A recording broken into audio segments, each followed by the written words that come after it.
বঙ্গোপসাগরে সৃষ্ট গভীর নিম্নচাপের কারণে গত 3 দিন পর্যন্ত ভোলার মেঘনা তেঁতুলিয়া এবং সাগর মোহনা উত্তাল থাকায় কিন্তু ভোলার যে সকল জেলেরা রয়েছে তারা নদীতে এবং সাগরে মাছ শিকার করতে যেতে পারেনি।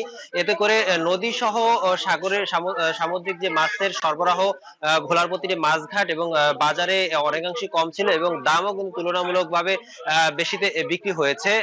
গতকাল রাত থেকে আবহাওয়ার যেই বৈরী আবহাওয়া, গুমোট আবহাওয়া তা অনেকাংশেই কেটে গেছে। গতকাল রাতে বৃষ্টিপাতের পরিমাণও কম ছিল, বাতাসের পরিমাণটা কম রয়েছে। আমি এখন রয়েছি ভোলার মেঘনা নদীর পাড়ে তুলাতুলি মাছ ঘাটে। এই ঘাটে আজকে সকাল থেকে জেলেরা গত রাত থেকে তাদের জালে যে সকল মাছ ধরা পড়েছে তা এনে বিক্রি করা শুরু করেছে এবং প্রতি ঘাটটা একরকম জেলে পাইকার আড়তদারের ঘুরিত অবস্থায় রয়েছে বলে আমরা দেখতে পেয়েছি। গত 2 দিন যে পরিমাণ ঘাটটা একরকম ইলিশ সহ অন্যান্য মাছ শূন্য থাকায় নীরবতা ছিল, আজকে তা কর্মচঞ্চলে ব্যস্ত হয়ে পড়েছে। তবে একটা বিষয় হলো নদীতে তা যে পরিমাণ ইলিশ পাওয়ার কথা ছিল, জেলেরা নদীতে যেতে না পারে ইলিশের সরবরাহ অনেকটা কমে এসেছে। সরবরাহ কম থাকার কারণে দামও কিন্তু তুলনামূলকভাবে 100 থেকে 150 টাকা এবং কোনো কোনো ক্ষেত্রে 200 থেকে 250 টাকা পর্যন্ত বৃদ্ধি পাওয়ার কথাও কিন্তু আমরা জানতে পেরেছি। এই ঘাটে 1 কেজি ওজনের ইলিশ মাছ বিক্রি হচ্ছে 1650 থেকে 1700 টাকা, কোনো কোনো ক্ষেত্রে